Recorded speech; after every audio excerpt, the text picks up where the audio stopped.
Inilah 6 ajab kubur yang mengerikan. 1. Disempitkan kuburnya hingga meremukan tulang tubuhnya. Hal ini sebagaimana dijelaskan dalam sebuah hadis dari Abu Hurairah radhiyallahu anhu bahwa Rasulullah shallallahu alaihi wasallam bersabda, apabila yang meninggal adalah orang munafik, ia menjawab, aku mendengar orang yang mengatakan, aku pun mengikutinya dan saya tidak tahu. Keduanya berkata, kami berdua sudah mengetahui bahwa kami dahulu mengatakan itu. Dikatakan kepada bumi, himpitlah dia, maka dihimpitlah jenazah tersebut sampai tulang rusuknya berserakan. Dan dia akan selalu merasakan azab sampai Allah bangkitkan dari hari tempat tidur tersebut. Hadis riwayat Tirmizi. Yang kedua, mendapat teman yang buruk.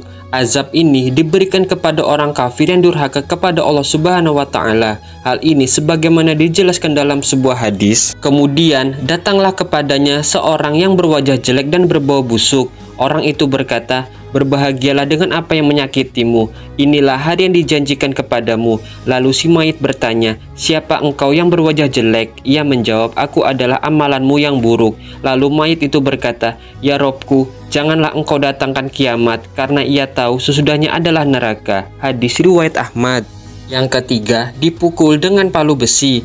Dari Anas radhiyallahu an bahwa Rasulullah shallallahu alaihi wasallam bersabda, adapun orang kafir atau munafik, maka kedua malaikat tersebut bertanya kepadanya, apa jawabanmu tentang orang ini Rasulullah shallallahu alaihi wasallam? Ia mengatakan, aku tidak tahu, aku mengatakan apa yang dikatakan orang-orang. Maka kedua malaikat itu mengatakan, engkau tidak tahu, engkau tidak membaca.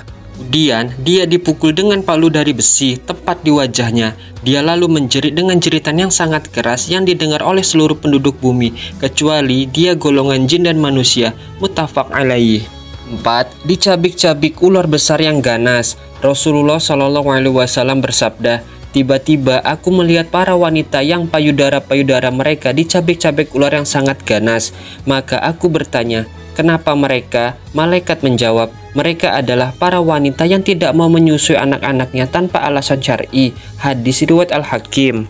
Yang kelima, ditampakkan tempatnya di neraka. Siksaan ini diberikan kepada orang-orang yang tidak beriman kepada Allah Subhanahu wa Ta'ala dan mensekutukannya kepada yang lain. Hal ini dijelaskan oleh Rasulullah Shallallahu alaihi wasallam dalam sebuah hadis. Apabila seseorang telah mati, akan diperlihatkan kepadanya tempat tinggalnya pada pagi dan sore. Jika ia termasuk penghuni surga, maka diperlihatkan tempatnya di surga. Dan jika dia penghuni neraka, maka diperlihatkan tempatnya di neraka. Kemudian dikatakan kepadanya, inilah tempatmu yang akan engkau tempati pada hari kiamat. Hadis riwayat Muslim. Yang keenam, mendapat alas tidur dari api neraka. Tak hanya panas api neraka yang dirasakan dalam azab kubur, akan tetapi mereka juga akan diberikan alas tidur dari api neraka sebagai azabnya. Azab ini diberikan kepada orang-orang yang zalim semasa hidup mereka di dunia. Hal ini sebagaimana dijelaskan dalam Al-Quran yang artinya, bagi mereka tikar tidur dari api neraka, dan di atas mereka ada selimut api neraka. Demikianlah kami berikan balasan kepada orang-orang yang zalim. Quran Surah Al-A'raf ayat 41. Wallahu a'lam bishawab.